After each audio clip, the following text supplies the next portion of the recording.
మెదక్ జిల్లా మాసేపేట మండలం రామాంతపూర్ గ్రామంలో పాడైపోయిన ప్రధాన రహదారిపై రైతులు వరి నాట్లు వేసి వినూత్న రీతిలో నిరసన తెలిపారు. గ్రామ శివార్లో ఉన్న కంకర మిషన్ ను అధిక లోడ్తో లారీలు నిరంతరం రాకపోకలు సాగించడం వల్ల రహదారి పూర్తిగా దెబ్బతిని గుంతలమయంగా మారిందని రైతులు ఆవేదన వ్యక్తం చేశారు.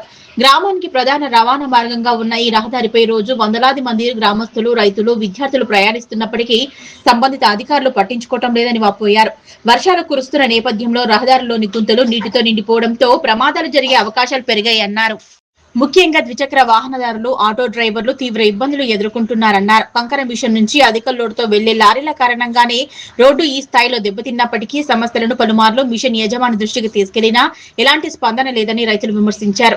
రహదారి మరమ్మతుల కోసం అనేక సార్లు విజ్ఞప్తులు చేసినప్పటికీ ఫలితం లేకపోవడంతో తమ నిరసనను వినూత్నంగా తెలియచేయాలని నిర్ణయించుకున్నామన్నారు.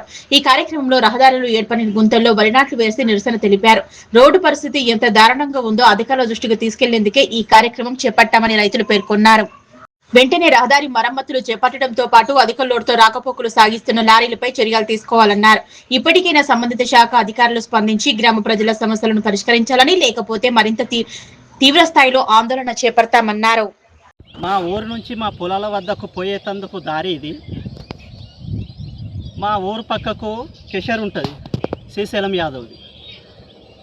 అతను అక్రమంగా మట్టి తరలిస్తూ బండ పలగొడుతూ కేశర్ కాడికి వెళ్ళి అన్నీ తరలిస్తూ తొవ్వ ఖరాబ్ అవుతుంటే కూడా పట్టించుకోడు. మేము బండను ఆపితే కొంతమంది అధికారులతో ఫోన్ చేయించడము, భయపెట్టడము చేస్తాడు. ఇక్కడ సుమారు ఒక 100 మంది రైతులం ఉంటాం. పొలాల కాడికి పోవాలంటే జారి పడతామని పెద్ద పాన భయం ఉన్నది మాకు. పొద్దున ఒక బండి మీదకి ఒక వ్యక్తి కూడా పడ్డాడు, అతనికి చిన్న చిన్న గాయాలు కూడా అయినాయి. ఈ దారిని మా గ్రామ సర్పంచ్ కానీ వార్డు నంబర్ కానీ పట్టించుకొని ఇదాన్ని మంచిగా చేయాలనేసి మా రైతుల విన్నపం. వ్యవసాయానికి ఇక్కడ దారి ఉన్నది, నాకు పొలం ఉన్నది. ఇక్కడ మేము వెళ్ళాలంటే చాలా ఇబ్బందులు ఎదుర్కొంటున్నాం. ఎందుకంటే ఈ క్రెషర్ వల్ల బండ్లు తిరగడం వల్ల మాకు తొవ్వ అనేది సరిగ్గా లేకపోవడం అనేది బుర్జా మొత్తం ఉండడం వల్ల ఇప్పటికీ 2-3 స్కిడ్ అయి పడ్డారు. రాత్రిపూట కానీ పొద్దున కానీ ఎప్పుడైనా వెళ్ళాలంటే చాలా ఇబ్బందులు పడుతున్నారు. రైతులు ఆందోళన వ్యక్తం చేస్తే చాలా ఇబ్బందిగా ఉంటుంది. కాబట్టి క్రెషర్ వాళ్ళకి విజ్ఞప్తి ఏంటంటే ఈ చిన్న విషయాన్ని ఇట్లా పెద్దగా చేసుకోకుండా తొందరగా సాల్వ్ చేసుకోవాలని క్రెషర్ వాళ్ళకి విజ్ఞప్తి చేస్తున్నాం.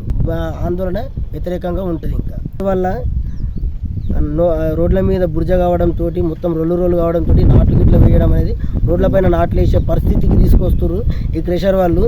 దీనికి పరిష్కారం మరి ఎవరు చూపుతారనేది నేను ప్రశ్నిస్తున్నా. దానికి ఎవరు సమాధానం చెప్తారో చూద్దాం.